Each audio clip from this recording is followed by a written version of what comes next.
बिस्मिल्लाहिर्रहमानिर्रहीम। औज़ु बिल्लाहि मिनश्शैतानिर्रजीम। बिस्मिल्लाहिर्रहमानिर्रहीम।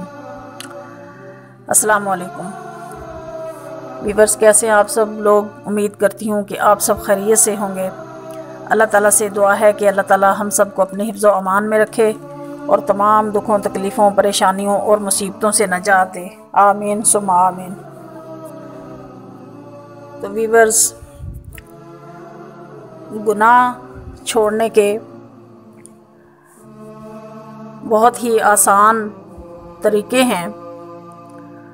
अगर इंसान सच्चे दिल से तौबा करके गुनाहों से बचने की और गुनाह को छोड़ने की कोशिश करे तो अल्लाह रब्बुल इज़्ज़त उसकी ज़रूर मदद करते हैं।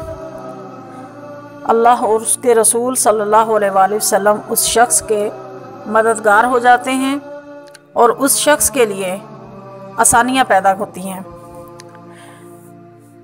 तो रसूल अल्लाह सल्लल्लाहु अलैहि वसल्लम ने इरशाद फरमाया कि जब मेरी उम्मत इस किस्म की बुराइयों का इर्तिकाब करेगी तो उम्मत पर बला और मुसीबतें आएंगी। कौन कौन सी बुराइयां? तो नंबर 1, जब माले गनीमत को अपने लिए दौलत समझ लिया जाएगा तो उस वक्त मुसीबतें और बलाएं आएंगी। तो हम अपनी ज़िंदगियों पर गौर करना चाहें तो हम अपना एहतिसाब खुद कर सकते हैं कि कितनी हम फ़िक्र रखते हैं इस चीज़ की कि हम किसी का माल जो है उसको अपना समझकर, अपनी दौलत समझकर खर्च ना करें या दबा कर ना बैठें या किसी से छीन ना लें। हम कितनी फ़िक्र करते हैं। दूसरी बात, लोगों की अमानत को अपने लिए गनीमत समझ लिया जाएगा। जब लोगों की अमानत को अपने लिए गनीमत समझ लिया जाएगा और ज़कात की अदायगी को तावान समझ लिया जाएगा और आदमी अपनी बीवी की अताअत और अपनी माँ की नाफरमानी करने लगेगा, आदमी अपने दोस्त के साथ नेकी और रवादारी का मुआमला करेगा और अपने वालिद के साथ सख्ती और बदअखलाकी और नाफरमानी करेगा, तो फिर क्या होगा? फिर मुसीबतें और बलाएं आएंगी। अस्तगफिरुल्लाह। मस्जिदों में बाजार के शोर की तरह शोर मचाया जाएगा। नाचने गाने वाली रंडियों के नाच का शौक होगा।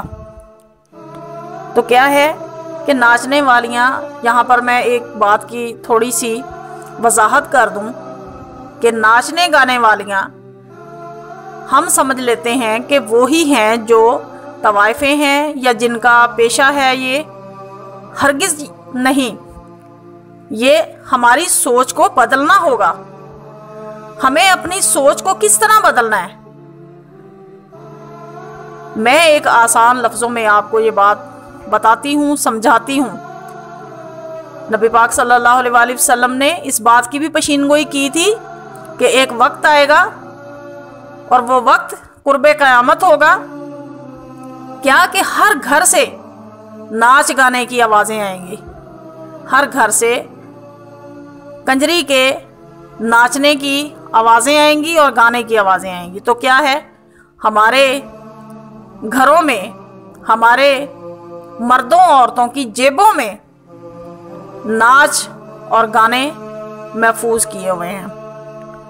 क्या है कि मोबाइल, टीवी, इन चीज़ों को हमने इतना इनसे मोहब्बत इख्तियार कर ली है कि इंसान किसी भी हाल में हो तो वो अपने लिए ज़रूरी समझता है कि जब तक वो ये नाच गाने वाले खराफात जो हैं जब तक उस अपने मोबाइल में ना डालें। हमारे नौजवान लड़के लड़कियां, आजकल फैशन बन गया है मौसीकी समझना, मौसीकी सुनना। इसके अलावा जो हमारी शादियों में खराफात होती हैं, ये नाच गाने होते हैं, ये तमाम चीज़ें जो हमारे घर की लड़कियां, हमारे घर की औरतें इस चीज़ को फ़ख्र के साथ इसका एहतमाम करती हैं कि जी मेहंदियों में, माइयों में, बारातों में डांस हो रहे हैं, तो क्या है, क्या हमारी बेटियां, हमारी बहनें उन तवाइफों से कम हैं? तो यहाँ पर एक और चीज़ की मैं वजाहत करूं, वो ये कि तवाइफ तो हम कहते हैं, लेकिन कभी ये नहीं सोचते कि तवाइफ को तवाइफ बनने पर मजबूर किसने किया।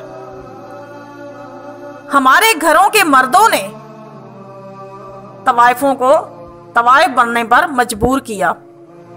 हमारे मर्द अपने आप को बहुत इज्जत वाला समझते हैं और हमारे घराने बहुत इज्जत वाले घराने समझे जाते हैं। मैं निहायत माजरत के साथ ये बात कहना चाहूँगी, लेकिन उन तवाइफों को जिनका पेशा है उनकी तरफ हम उंगली करते हैं, उन्हें हकारत की नज़र से देखते हैं, उन्हें हम बहुत नीची नज़रों से नीच समझते हैं। लेकिन हमने कभी ये नहीं सोचा कि उनको मौका किसने दिया तवाइफ बनने का? हमारे घर के मर्दों ने। तो माफ़ कीजिएगा, ये थोड़ी सी वजाहत मैं किसी को निशाना बनाने के लिए नहीं कर रही, एक समझने वाली बात मैं समझाने के लिए कर रही हूँ। तो हम माँओं का, बहनों का फ़र्ज़ बनता है कि अपने बेटों को, अपने शौहरों को, अपने भाइयों को इन बुराइयों से रोकने की कोशिश करें, क्योंकि ये हमारे ऊपर जिम्मेदारी है। ये अमर बिल मारूफ और नही अनिल मुनकर में आता है ये कि हमारे ऊपर, हम हर मुसलमान मर्द और औरत पर ये फ़र्ज़ बनता है, हमारे ऊपर ये जिम्मेदारी है कि हम अपने घर के मर्दों को, अपने भाइयों, शौहरों, बेटों को हम इन बुराइयों से रोकें। और हमारे भाई बेटों को, हमारे शौहरों का फ़र्ज़ ये बनता है, हमारे बाप जो हैं उनका फ़र्ज़ ये बनता है कि वो अपनी घर की औरतों को इन बुराइयों का तारुफ करवाते रहें और उन्हें इन बुराइयों से रोकने की कोशिश करते रहें। आजकल जो हालात हैं, हमारे ऊपर अज़ाब मुसल्लत हो रहा है अल्लाह ताला की तरफ से, कहीं ज़ल्ज़ला आ रहा है, तो कहीं कोई वबा हमारे ऊपर मुसल्लत की गई है, और कहीं कोई ज़ालिम हुक्मरान हमारे ऊपर मुसल्लत कर दिया जाता है, और कहीं हमारे रिज़्क़ रोज़ी में तंगदस्ती हो जाती है, और कहीं हमारे कारोबार बंद हुए हैं। हम कभी ये नहीं सोचते कि ये तमाम नहूस्तें हमारे ऊपर जो हैं ये किन चीज़ों की हैं, ये हमारे अपने गुनाहों की हैं। तो हमें अपने गुनाहों से किस तरह से बचना है, ये मैं और आप सब जानते हैं कि हमारे घरों में, हमारे जो अंदर बुराइयां हमारी छुपी हुई हैं, हमने उन बुराइयों को पसे पुश्त डाल दिया है और हमें हमारी बुराइयां लगती ही नहीं हैं।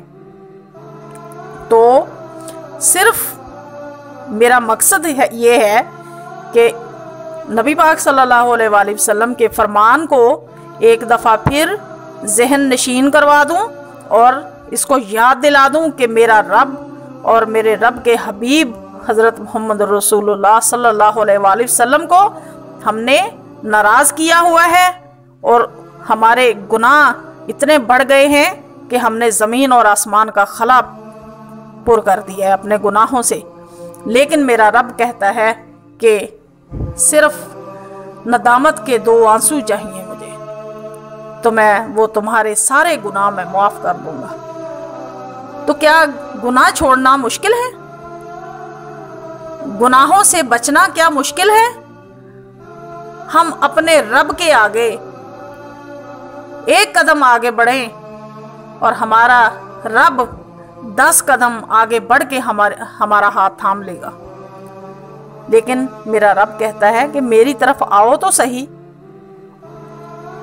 तो इंतहाई माजरत के साथ कहती हूँ, बुराइयां मुआशरे में इतनी बढ़ गई हैं, हमारी बहू बेटियां, हमारी बहनें, हम इन्हें अपने घरों में जो फंक्शन हो रहे हैं, सालगिरह के, मेहंदी के, माइयों के, शादियों के, इसमें जो खराफात हमने खुद से घड़ी हुई हैं उन पर कंट्रोल करें और अपने घर की औरतों और मर्दों को इन बुराइयों से बचने की इन बुराइयों से बचाने की कोशिश करें और अपने रब से दुआ भी करें।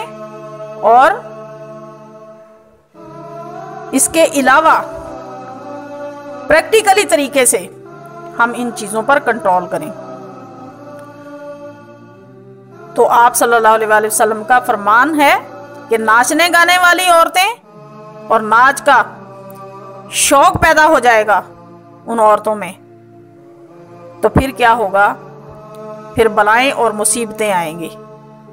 लोगों का नुमाइंदा और सरबराहान में सबसे घटिया कम अकल और बेदीन और रजील और कमीन शख्स जो है वो सरबराह होगा।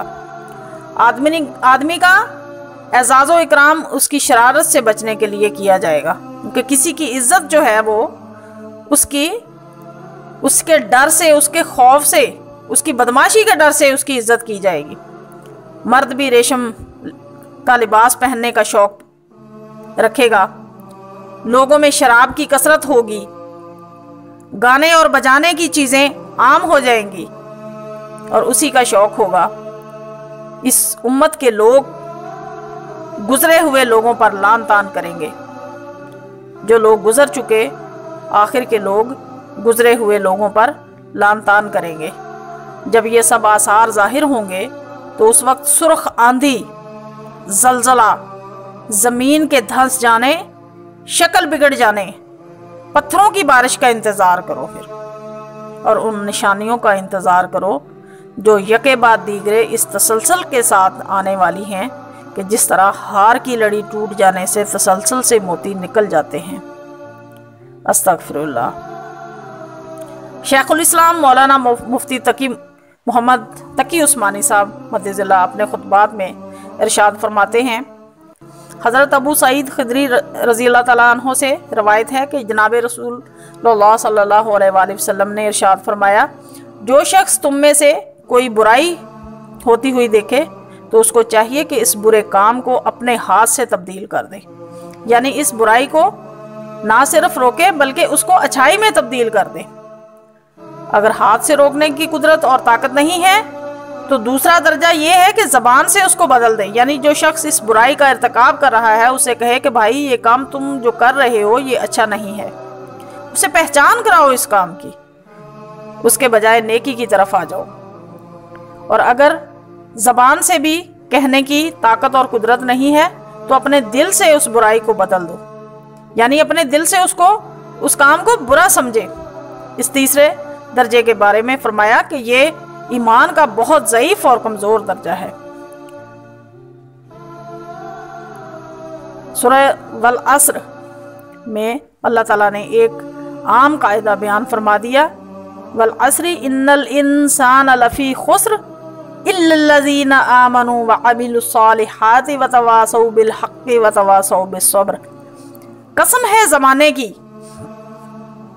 अल्लाह ताला ने फरमाया कि कसम है ज़माने की कि तमाम इंसान खसारे और नुकसान में हैं, सिवाय उन लोगों के जो ये चार काम कर लें। गोया के खसारे और नुकसान से बचने के लिए चार काम ज़रूरी हैं।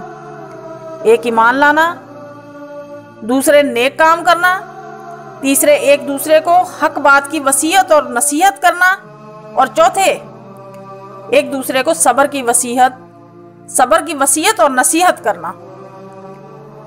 हक के मानी ये है कि तमाम फ़राइज़ को बजा लाने की वसीयत, और सब्र के मानी है गुनाहों से बचने की नसीहत और वसीयत। लिहाजा खसारे से बचने के लिए अल्लाह ताला ने ईमान और अमल सालिह को काफ़ी करार नहीं दिया, बल्कि ये भी फरमाया कि दूसरों को हक और सब्र की वसीयत और नसीहत करें। यह काम भी इतना ही ज़रूरी है जितना अमल सालिह ज़रूरी है। तो दुआ करती हूँ कि अल्लाह ताला हमें सही अक़ीदा, सही अमल और सही रास्ते पर चलने की तौफ़ीक़ अता फ़रमाए। इहदिनस सिरातल मुस्तक़ीम ए अल्लाह हमें सीधे रास्ता दिखा, हमें सीधा रास्ता दिखा। ए मेरे मालिक हमें सीधा रास्ता दिखा, हमें ज़माने की, हमें मुआशरे की बुराइयों से बचा। ए पाक परवरदिगार अल्लाह हमारे बेटों को, हमारी बेटियों को या अल्लाह दीन पर इस्तिकामत अता फरमा, दीन को समझने की तौफीक अता फरमा। ए अल्लाह जिन्होंने कुरान पढ़ लिया उन्हें तूने हामले कुरान बनाया तो आमले कुरान भी बना दे। रब्बना तक़ब्बल मिन्ना इन्नका अंतस समीउल अलीम व तुब अलैना इन्नका अंतत तव्वाबुर रहीम। तो व्यूअर्स, अगर आपको वीडियो पसंद आई हो तो लाइक कीजिए, शेयर कीजिए, और अभी तक अगर आपने मेरे चैनल को सब्सक्राइब नहीं किया तो चैनल को भी सब्सक्राइब कीजिए और घंटी को ज़रूर दबाइए, क्योंकि मेरी हर नई आने वाली वीडियो का नोटिफिकेशन सबसे पहले आप तक पहुँचे। तो इजाज़त चाहती हूँ, एक नई वीडियो के साथ मिलते हैं फिर।